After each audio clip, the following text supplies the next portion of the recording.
కాదు పిల్లగా మేము సొమ్ము తిన్నాం కట్టం చేసుకొని బతుకుతాను మేము వాళ్ళ ఇంటి పాడు వాళ్ళకి ఇట్లా చెప్తాను అనుకోలేదు కన్నుంటా అమ్మా కట్టం చేసుకోవడం ఉంటుంది కన్ను అట్లా చెప్పు నాయన పెట్టిరు అది ఇగో మొన్న నేను కూడా ఇట్లా గిట్నే మంచం వేసుకొని వన్నా నా మంచం కింద కూడా పెట్టిరు నేను ఒక స్వామీజీ దగ్గరికేనా నాకు అప్పటికెళ్ళి మంచి జరిగింది తెలుసా నా ఇదికెళ్ళి తీసేసిండు ఎవరా స్వామిజీ మన బుడ్డగో స్వామి అత్తమ్మ బుడ్డగో స్వామి పేరు నవ్వకు ఆ స్వామి దగ్గరికి ఇట్లా నవ్వేవు పెడా మరి నేను చెప్తున్నా అరే మరి ఆ సామజీ ఎక్కడ ఉంటారో కొద్దిగా అడ్రస్ చెప్పవరా నా మంచి కింద ఎటుపడాడు నాకు భయం అవుతారు దడ అంటుంది ఇగో మన పెద్దోడ తెలుసా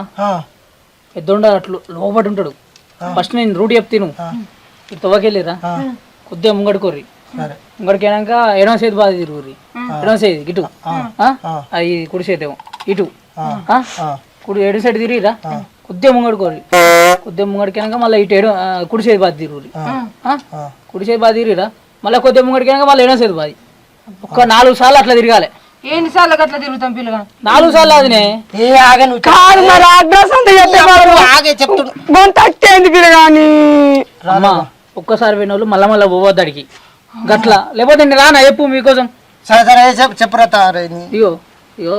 4 సార్లు ఎడవ చేతి బాధ తిరుగురి 4 సార్లు కుడి చేతి బాధ తిరుగురి అటు లోపల చెట్లలో ఉంటాడు మర్రి చెట్టు కింద ఉంటాడు స్వామి అక్కడ నవ్వకూరి నేను చెప్తున్నా నవ్వుతే మాత్రం పెడవుతుంది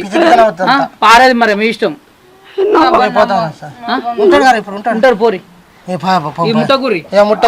ఆయన అత్తరు కావచ్చు నాకు తెలిసి ఇంటికి వస్తా అంటాడు ఈ ముట్టకూరి మరి ముట్టకుండా అన్నే ఉండు అంటే మరి చూసేటోళ్ళు అందరూ పోరి పోరి చెల్లి పోరి నడు అయ్యో తలుపు కూడా జల్దీరా